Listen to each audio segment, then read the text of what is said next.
Hi, and welcome to the Omnibus Roundtable discussion. I'm your host, Roxy Williams, in for the late Morgan D. Carter III. We're here in the heart of our community at the Lourdes Hats organization. I want you all to know the people that wear the many hats, those people who are making it happen in our communities, a new generation of leaders. I want you to stay right there, because we'll be right back. There are two types of people in this world. Those who are inspired and those who inspire. Those who constantly long for and those who acquire. No idea is original, yes, there's truth in this. But the person who has the strength to implement the idea always is. Because there are those who have dreams and chase them, but those who sleep waiting to be awakened. Unaware that we can make a difference in our existence through hard work, resilience, and persistence. Because a man that wishes to move mountains must realize that he must first start by shoveling pebbles from its base, and be aware that no matter how long it takes, a man can move mountains. And most of you will think this is just a saying, and the majority won't believe me. But when you get a couple minutes on your PC, Google Dasharaf Manjihi. We are going to have an exciting show here on the Omnibus Roundtable. We have two of the most phenomenal folks here with me on tonight. I have Mr. Ed Bassetti, the baddest designer on the South Side throughout the nation, and the Lady of Elegance, Elaine Cotton of Lourdes Hats. I want to introduce my guests, and I want you to sit back and relax. If you think you know what dressed is, we're going to talk about what it's like to be well dressed by the best. Welcome to the show, Mr. Bassetti. How you doing, Reverend Williams? I am wonderful and wonderfully blessed by your presence.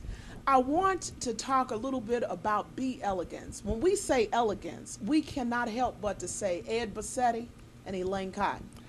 Well, we've been working with this a long time, you know. Yes. We've been in business I've been in business over 15 years, and my sister the store has been in existence even longer than that. 35. Possibly 35 years. Yes. But we're about image consulting. We believe in people looking good. Yes. And we come from old school looking good. If you remember how we used to look in the old pictures. Oh, yes. Billy Eckstein. Oh, yes. And from that era. So our thing is that if you want to look sharp and you want to look like we ought to look, then come and see me and my sister. Absolutely. And you're living in a time with various generations of attire. And it bothers me because I want the younger people to see what elegance really is defined at visually. You know, we put on a few shoes and hats, but we don't do it like you do it. Tell me about your business. What makes you so unique in the business that you do? Well, basically, you know, since I'm home-based now, I do more home than I do here. Of course, if I need a customer that want to come to the store, my sister always allows me to come and use her place. But what I do, if someone needs something to wear and they call me, I come to see them personally. And you customize. I customize or off the rack. We do a lot of off the rack still. But that's basically the difference in what I do, and what makes my business different is that I come to you and I sit down and we talk and find out what you personally need and what personally looks good on you. And then I go to work.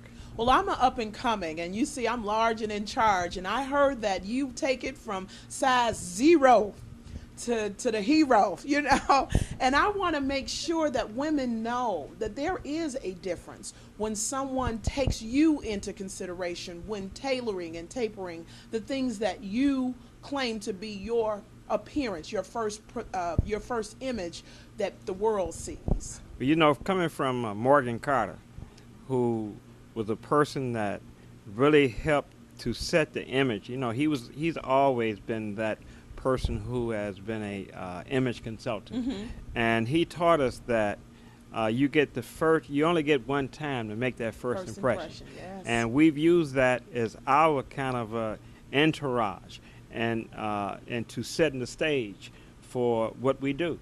And if you can see, you can see how I dress, and I've dressed many people who sharp. You from, sharp. From, and I don't like to drop names, but Roland Burrs, Reverend right Jesse on it. Jackson, and a number of people out here in our community that most people recognize.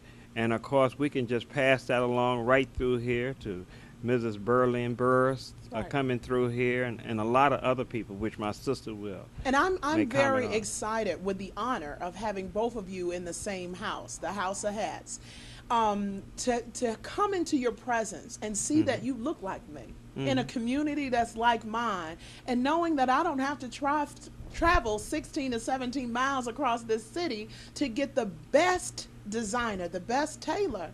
I'm excited about that. I want to talk to the lady of the House of Hats.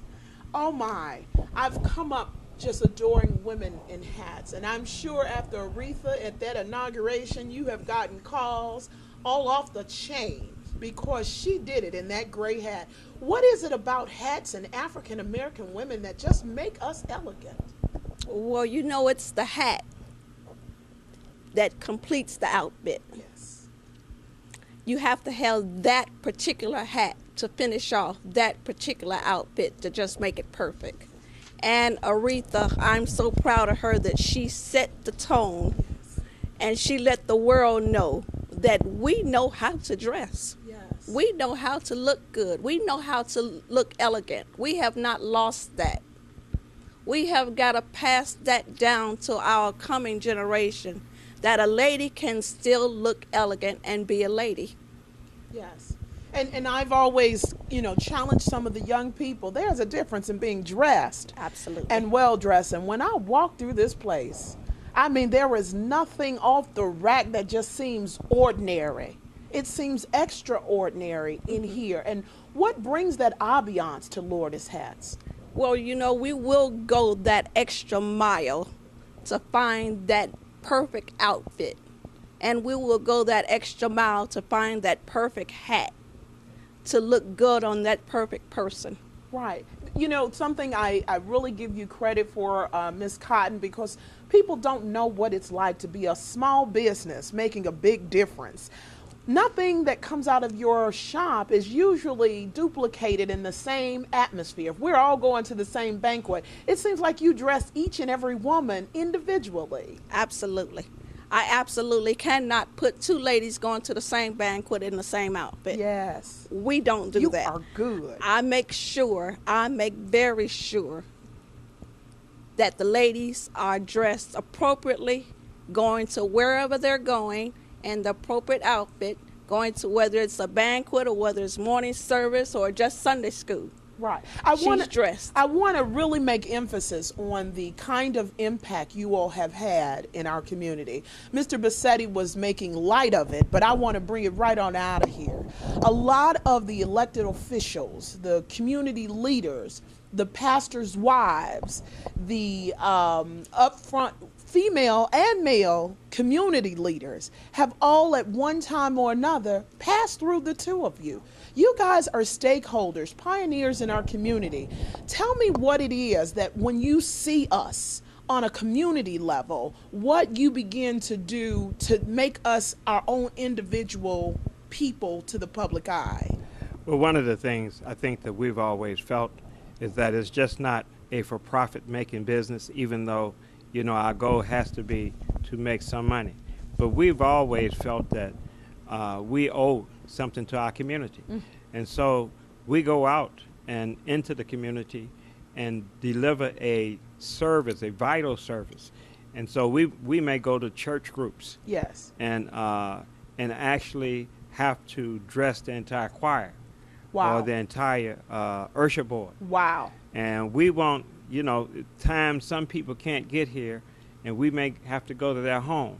And then we've always done that extra thing, that extra mile in order to serve.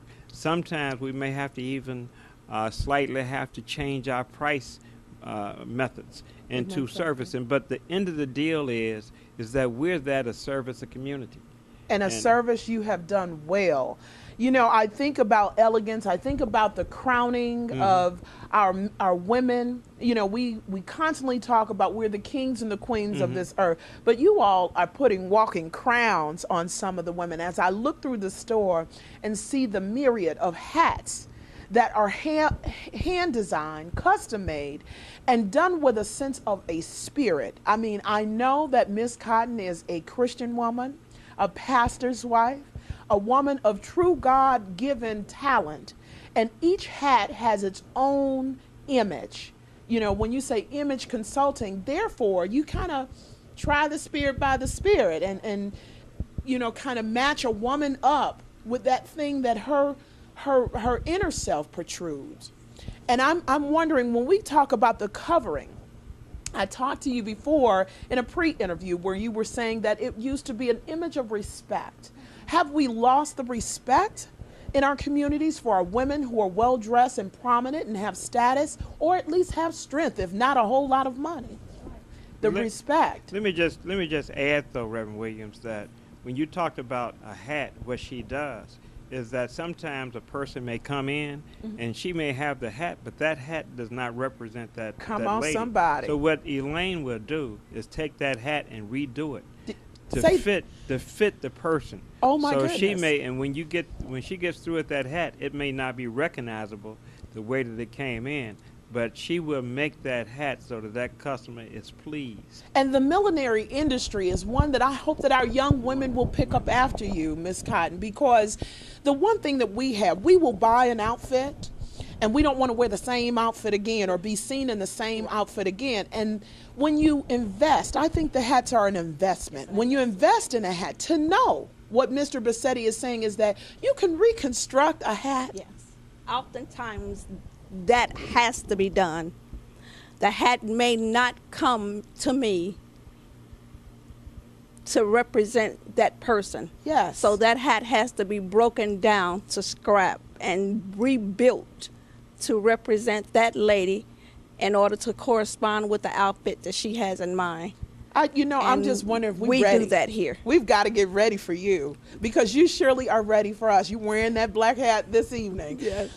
When we talk about the covering of a woman's head, what is it that you look at first when you see her? Is it her facial structure? Is it just her presence? All of that. All of that comes into place. The person's facial structure has a lot to do with the type of hat that's going to fit her. Her personality has a lot to do with it. Her spirit has a lot to do with it. And the reason I ask that, because I don't want a young woman thinking she can just go in any kind of hat store and get what she's going to get.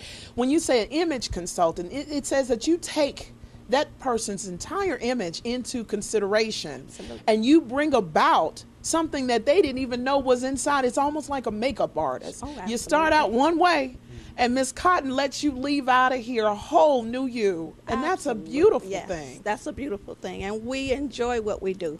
We enjoy starting off from scratch with nothing and coming out with a whole brand new person. Now you said a mouthful there. We are a people that start out with nothing, and we come out with African American presidents and senators and a lot of phenomenal things that walk through our community. And I understand you, Mr. Bassetti, that you guys have dressed, Jesse Jackson and Jacqueline Jackson and Roland Burris and Mrs. Burris and I'm sure some of the faith-based leaders of our time. Is there anyone that comes to mind that you really enjoyed, making it happen for them? Well, I would rather not be putting names on people, but there are some major churches that we've done some things for. Okay. And but I say this, is whether the person was a little folk or a big folk, everybody made a difference when they came through the door. Yes. And I don't even look at, I work as hard for a person who have very little, or may have very little in their pocket, as a person who can buy out the store. So again, I think if we put our hearts in and what we do, then you never have to worry about making a financial end of it, because people will hear about your good works. Oh yes, and they used to say it. A woman's head speaks about her long before she ever utters a word. You know, and Elaine, I'm sure you're making it happen all over this nation. I just want people to know that you go beyond just the entrepreneurial position in this community. I'm aware that you all have donated and you all have done some phenomenal work.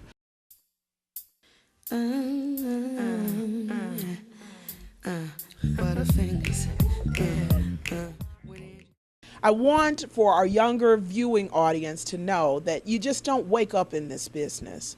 This business takes a lot of time and attention. I want to talk about, for all of the young people out there who want to be sharp and look good, it really takes for someone to design a suit. You need to kind of have an idea about what you want. And we help select fabric. We help select designs. If a person wants a custom suit, we can do that. If a person wants a suit off the rack that does not have to be made, we can do that. But we first sit down and talk about it. To get a suit made probably would take maybe 4 weeks. Do they pick out the material? Do you line up different type of material for them to select from? Oh yeah. I have plenty of fabric for them to select it.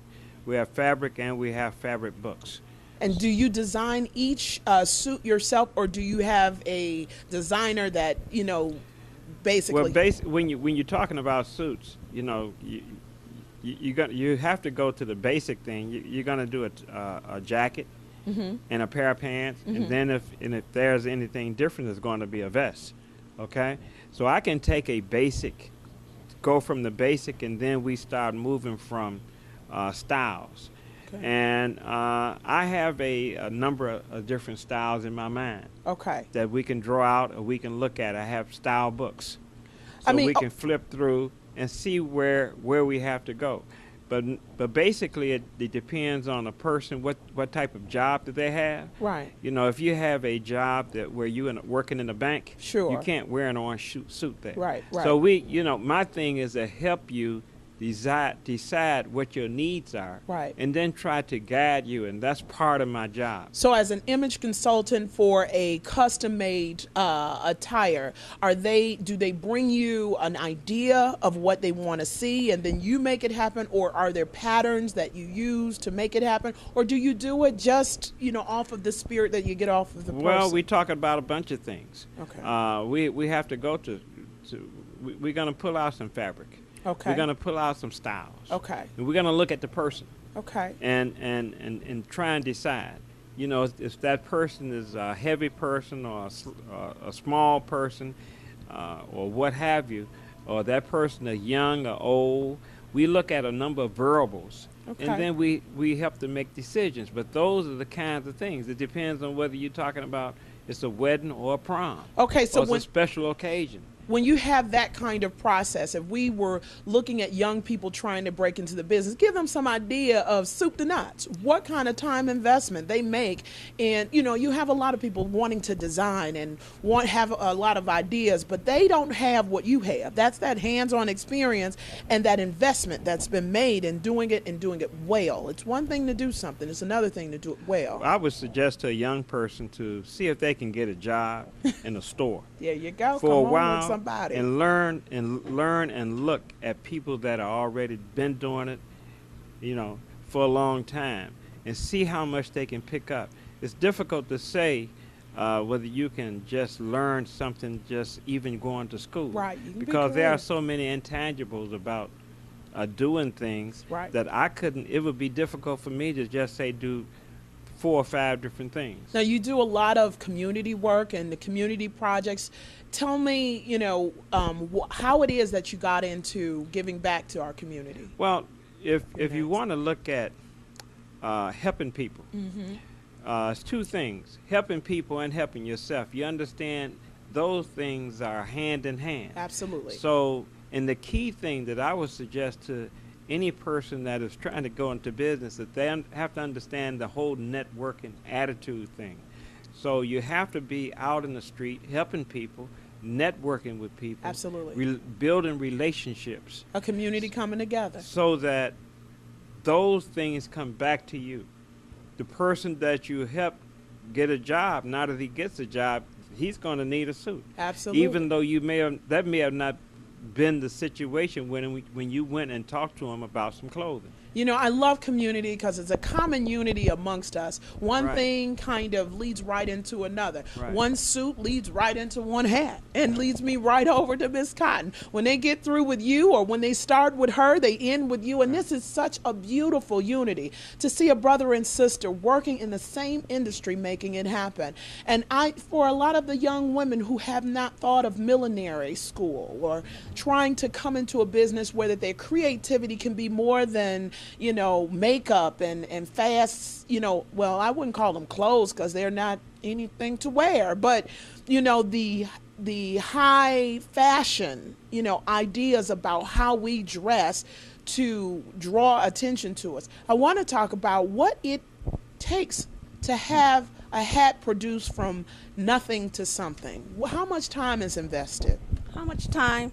It probably takes a good 2 weeks. 2 weeks.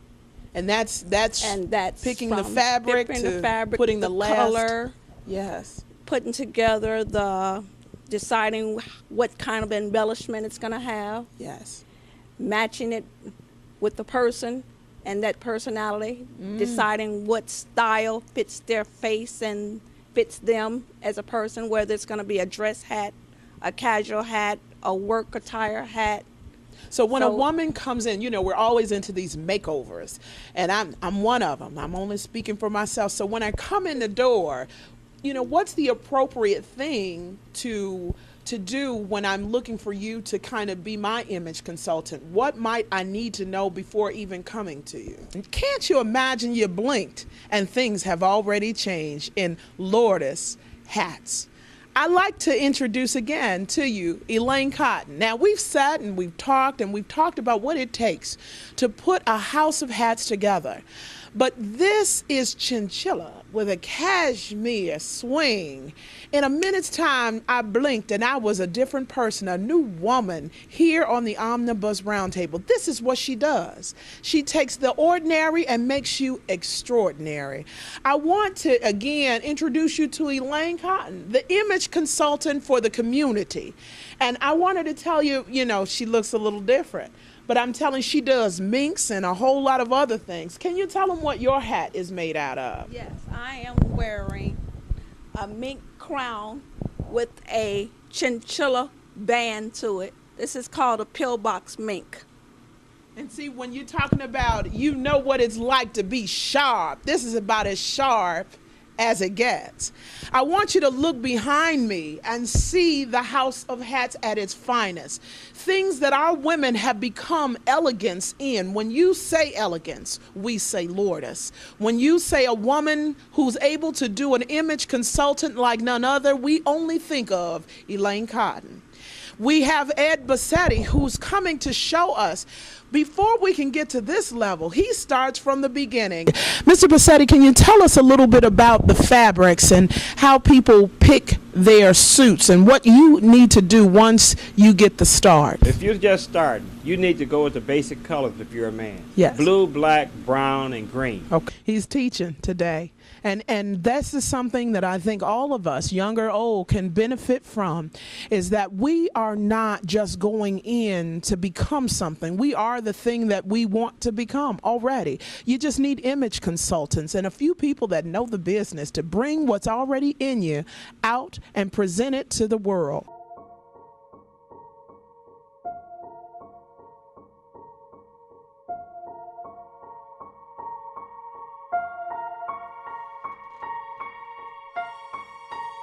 Right now, there is a kid finishing parents' evening in a heated discussion with his mother, saying, why does he have to study subjects he will never ever use in his life? And she will look at him blank-eyed, stifle a sigh, think for a second, and then lie. She'll say something along the lines of, you know, to get a good job you need a good degree, and these subjects will help you get a good degree. We never had this opportunity when I was younger. And he will reply, but you were young a long time ago, weren't you, Mum? and she won't respond, although what he implies makes perfect sense, that society's needs would have changed since she was 16. But she will ignore him, grip his hand more sternly, then drag him to the car. But what she doesn't know is that she didn't ignore him just to shut him up. She didn't lie because they were just returning from parents' evening and an argument in the hallway would look bad on her resume. She won't lie because she just spent the last 1 hour convincing a stern-faced teacher that she will ensure that her child studies more at home.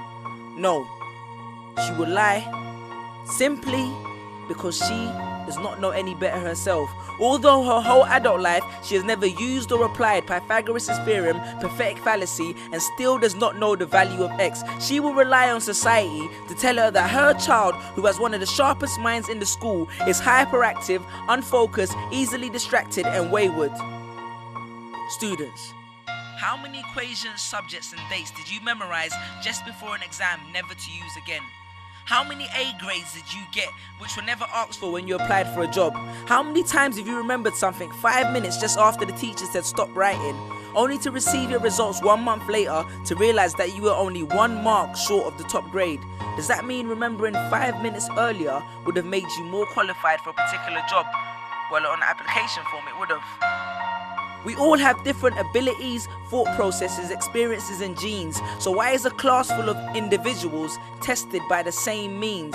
So does that mean Sherelle thinks she's dumb because she couldn't do a couple of sums? And if this issue is not addressed properly, it then becomes a self-fulfilling prophecy. Then every school has the audacity to have a policy on equality. The irony. Exams are society's methods of telling you what you're worth. But you can't let society tell you what you are, because it's the same society that tells you that abortion is wrong but then looks down on teenage parents. The same society that sells products to promote natural hair, looks and smooth complexion, with the model on the box half photoshopped and has fake lashes and hair extensions, with pastors that preach charity but own private jets, imams that preach against greed but are all fat, parents that say they want educated kids but constantly marvel at how rich Richard Branson is, governments that preach peace but endorse wars, that say they believe so much in the importance of higher education and further learning, then why increase tuition fees every single year? I believe Miss Jefferson when she took me into the office and said that my exams would be imperative to my success, because we was taught to always follow when Miss Jefferson led. But then I took Jefferson out of the equation and learned to think for myself. I realized we was taught to always follow when Miss led. The irony. Test us with tests, but the finals are never final, because they never prepare us for the biggest test, which is survival. And what I suggest is fairly outlandish, so I do not expect everyone to understand this, except for the kids who knows what it feels like to be worth no more than that D or that A that you get on results day, and the ones whose best stories were never good enough for the English teacher, because apparently you missed out key literal techniques, did not follow the class plan, and the language was too informal for him to understand. But then he'd reference Hamlet and Macbeth, and you'd fight the urge to express your contempt by partially clenching your fist with only your medius finger left protruding in the middle of your hand, and then asked if he was aware that Shakespeare was known as the innovator of slang, or the kid at the back of the class who thinks, why am I studying something that doesn't fuel my drive? But then when confronted with a maths problem, his eyes come alive. So this one is for my generation, the ones who found what they were looking for on Google, the ones who followed their dreams on Twitter, pictured their future on Instagram, accepted destiny on Facebook. This one's for my failures and my dropouts, for my unemployed graduates, my shop assistants, cleaners and cashiers with bigger dreams, my self-employed entrepreneurs, my world changers and my dream chasers, because the purpose of why I hate school but love education was not to initiate a worldwide debate, but to let them know that whether 72 or 88, 44 or 68, we will not let exam results decide our fate. Peace. Just these pictures on my phone, sitting all alone, visualizing home. And all my friends were just these pictures on my phone, pictures on my phone.